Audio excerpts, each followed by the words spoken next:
indicates how reckless the President Mahama government intends to be in terms of the expenditure.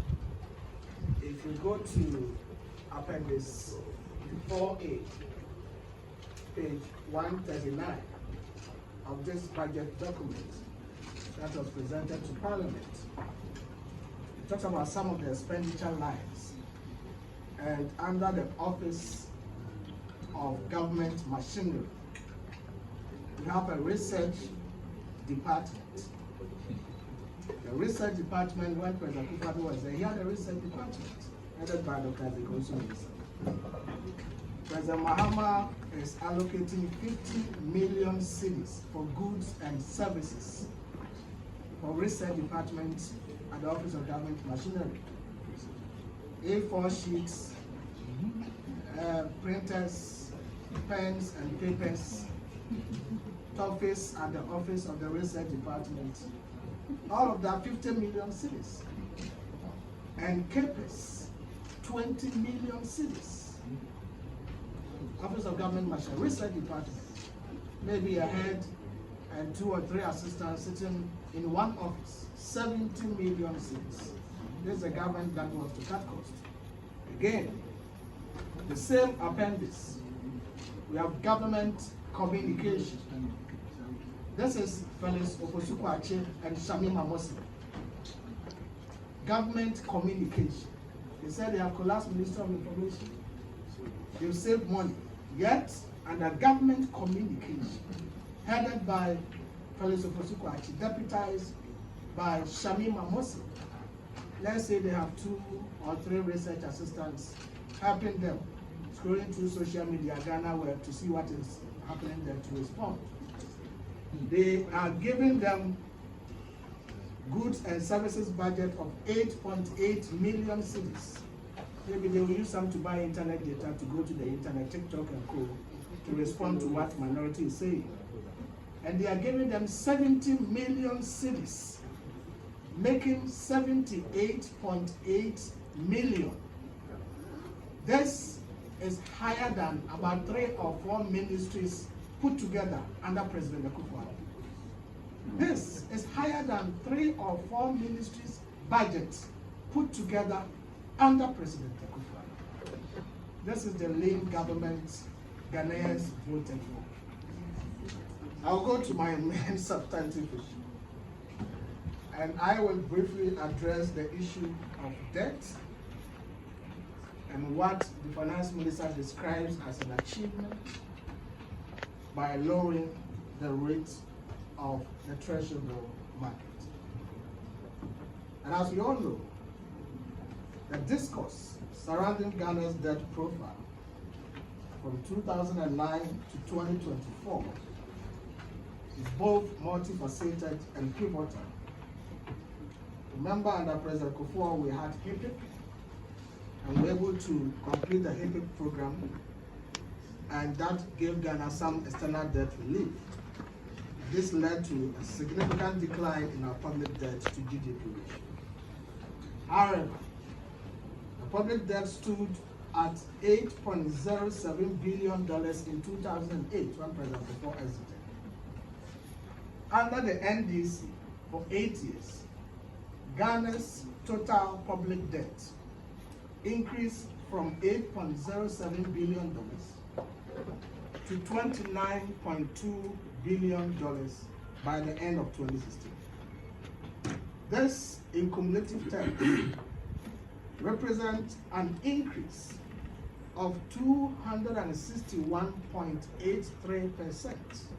That is how much the NDC government, the previous NDC government, increased Ghana's total public debt. This rate of change indicates that on average, the NDC government added 32.75% debt to Ghana's debt stock every year, 32.75% every year, and cumulatively they increased it by 261.8.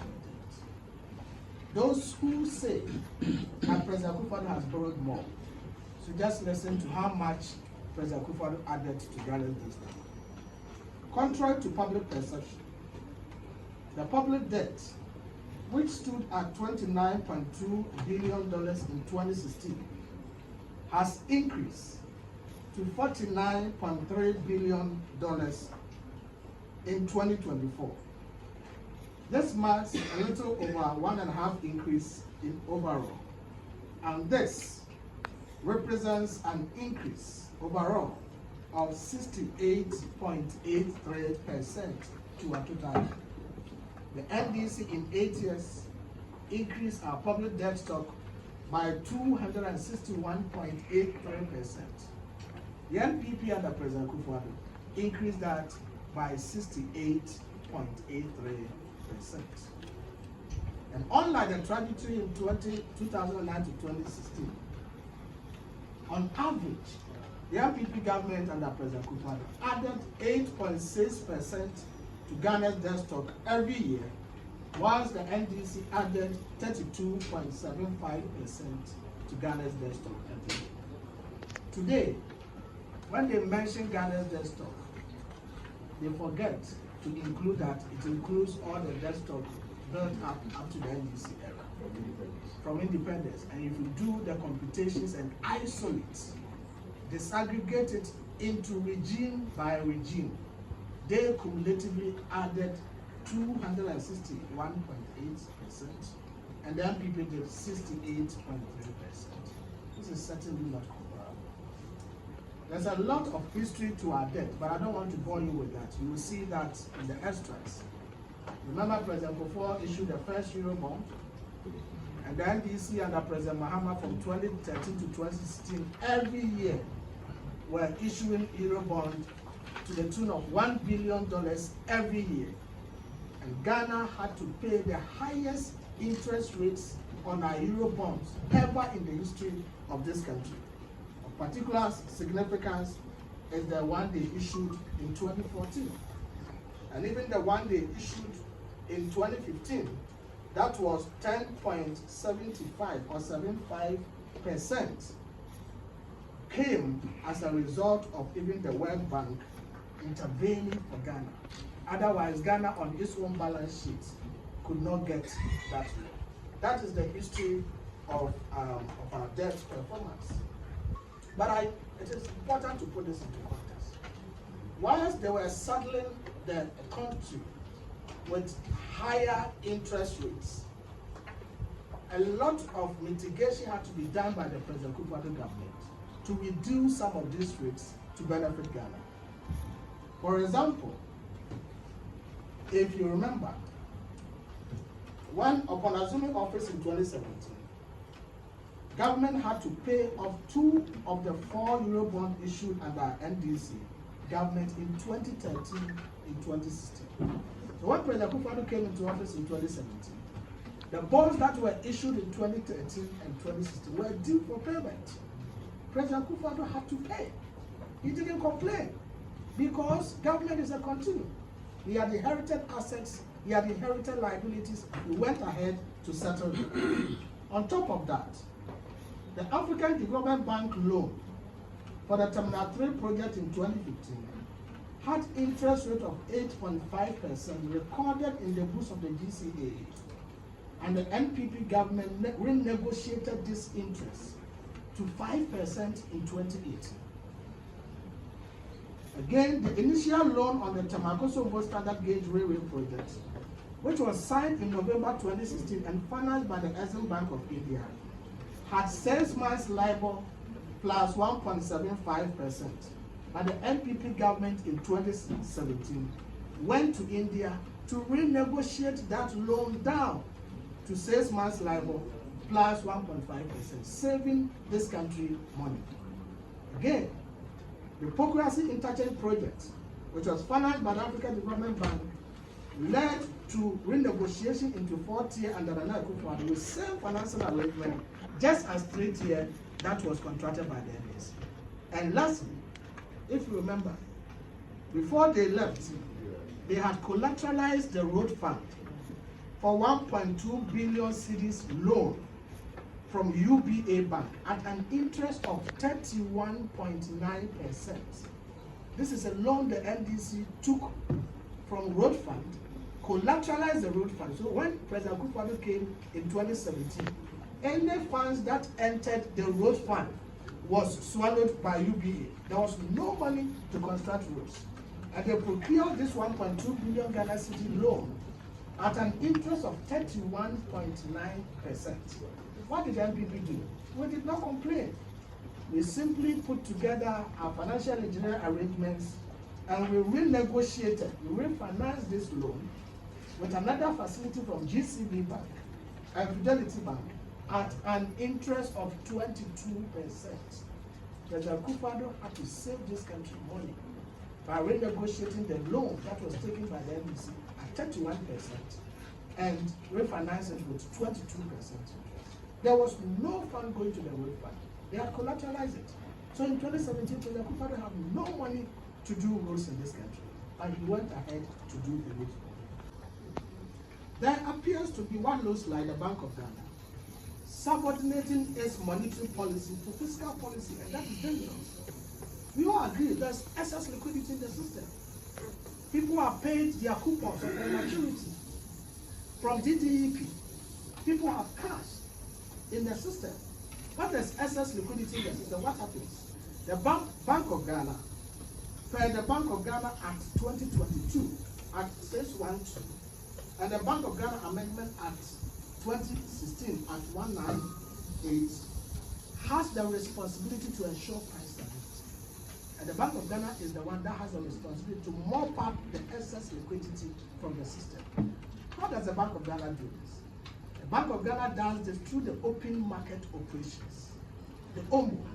And if the Bank of Ghana goes to the market to issue the OMO is issued at monetary policy rates plus or minus 2%. So if monetary policy rate is 27%, let's assume the Bank of Ghana wants to do the lower end, minus 2%.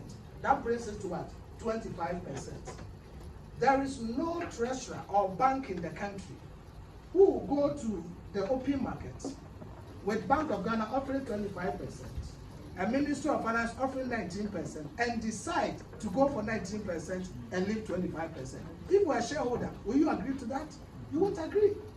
So the fact that the T-bill market that is offering lower rate is oversubscribed indicates that the Bank of Ghana is reneging on its responsibility to mop up the excess liquidity and subordinating that monetary policy arrangement to fiscal policy by the finance minister. And that is an arrangement this government has done, all because they want to tell the public that there is oversubscription and that there is confidence in the economy. No rational investor will do this. That is why we think that they have to really stop this and let the market take its own shape. Other than that, the consequences for the economy going forward will not be good for us. And so this is what has to be done. And if you look at the T-bill market, the minister says, oh, they are oversubscribed and they are borrowing less. Let's ask the minister. Every time they go to the T-bill market, they accept offers more than their target. They accept offers more than their target. If you take every week, what target they went to the market, they accept more offers more than the target. That should tell you there's something fundamentally wrong. And the minister says they want to open the bond market for the yield curve at the long end to have a lot of purchases. Everybody will move to the short end because they don't have confidence that going forward the economy will assume the same trend as it is going. So they won't go to the long end. They will stay at the short end. And the minister is using the rates to entice them. Mind you, in Ghana we practice the Dutch auction. We cannot control price and quantity on the market. The finance minister is artificially manipulating the system and controlling price and quantity. He determines how much price he wants to give, and he determines how much he wants to buy. And the Bank of Ghana is reneging on the monetary policy arrangement to go to the open market. And so when people go to the T-bill market, open market, Bank of Ghana is not there. Even if Bank of Ghana is there, it is accepting less. And they have the money. Investors are pushing them. Go and buy bills for us. So they all have to go to the T-bill. And that is what is forcing the rates now. It is not supported by the economic fundamentals. And we think this has to be dealt with. So in conclusion, And even before I conclude, Minister drew my attention to something. They complain about borrowing. And Toffees said government has about 153 billion cedis in terms of interest payments on domestic markets to pay. That is why he says President Akufo-Addo has left it for him. And it's going to pay about 70 billion next year, and the others 50-something billion the following year. If Akufo-Addo in 8 years has left you 153 billion as interest payments on the domestic market to pay, and in 2 months, you have borrowed 73 billion cedis from the domestic market. You say Akufo-Addo left you 153 billion in 8 years, but in 2 months, this finance minister has borrowed 73 billion cedis from the domestic market. In fact, today is Wednesday, Thursday, Friday, or today is Thursday. Tomorrow, Friday, the finance minister is going to borrow additional 6 billion from the domestic market, pushing it to over around 79 billion, close to 80 billion in 2 months. And this debt that you are accumulating, who will come and pay? You are leaving it for the next government to also come and pay. So this is so serious for us on the part that they are borrowing. So we can see clearly that we have a problem as a country, and we need to address this problem. It cannot be addressed by the approach that this government is going. Other than that, by the time they finish this year, I can tell you, Toffees will end this year with domestic borrowing in excess of 200 billion cedis. The way they are going, even 2 months, you borrow 73 billion, to extrapolate, it tells you that in 12 months, they will end the year with domestic borrowing of over 200 billion cedis. Don't forget, yesterday also, the former finance minister, Tepe, has indicated that they intend to borrow $4.something billion also from the international market. We are in for trouble, serious trouble. The whole of 2017, President Akufo-Addo's first year, the total borrowings he procured from the domestic market was not up to 15 billion. The whole of 2017, how much President Akufo-Addo borrowed from the domestic market was not up to 15 billion. In 2 months, Toffees and President Mahama have done 73 billion. We leave that to the guests. And my senior brother, Kojo Okonkoma.